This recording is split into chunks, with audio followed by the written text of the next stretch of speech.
age of 25 or 30, there is a darkness that has descended upon their faces. Ahlul Ma'asiyah. See, young people, whether they're Muslim or non-Muslim or whatever, young people have a light. And that light is simply the fact that they have not accrued a lot of wrong actions. That's why if you see dark young people, you know something's seriously wrong. But there is a light in youth that is simply the vigor of youth, and it's also the fact that young people have not accrued a lot of wrongs. If you look at children, it's stunning. Why are people so attracted to the faces of little children? Because they see innocence. Why is that innocence there? Because there's no wrong actions. So you're attracted to purity by nature. And that attraction in really sick people is what causes these problems in this culture. And it's a problem in the Muslim world as well, because that attraction becomes sick. Because there's platonic attraction. There's people that are attracted to virtuous people. That's their nature. There's people that are attracted to those people. But shaitan, nafs, hawa, dunya, they like their portion in attraction. And so they will attempt to take something that's pure and defile it. That's the nature of the dunya, is defilement. It's what the people of ihsan call kudurat. It's the kudurat of dunya. Yukaddiru. Kaddara in Arabic means to stir up the mud at the bottom of a pond. You have a clear pond, limpid, easy to look down and see the bottom.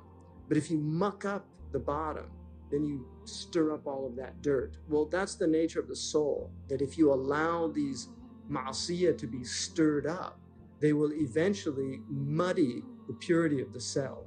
Because we are made of mud, it's our nature, but we're also made of spirit.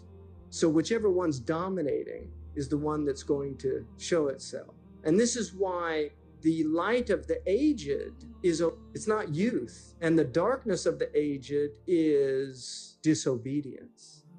Absolutely sound principle. So if you look out there, I mean, I wanted to do just an experiment where you took all of the pictures of our awliya, our people, righteous people, and then just put pictures of all the old people in the dunya, and just show the faces. Just show the faces, and let people see for themselves which group they want to be among when they get old. And this is not about knowledge even, because you can see faces of purity in villages amongst the simplest people. And one of the things about us that should prevent us from any type of arrogance or spiritual superiority is that most of us are not even practicing the Islam of the most common people in the villages of the Muslim lands. I mean, if you go to Mauritania, I can show you people that nobody in Mauritania thinks anything of.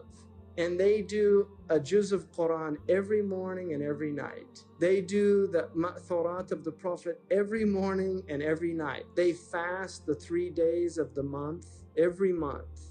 They give whatever little sadaqah they have to give, which is a lot more than what most of us do, because for him, a quarter is like $100 to us or more. And this is a ammi, it's just a simple Muslim, nothing special there.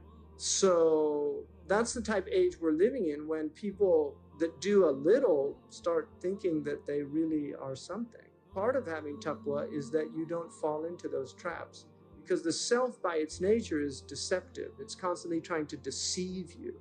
I mean, it's the nature of the self. The self is delusional.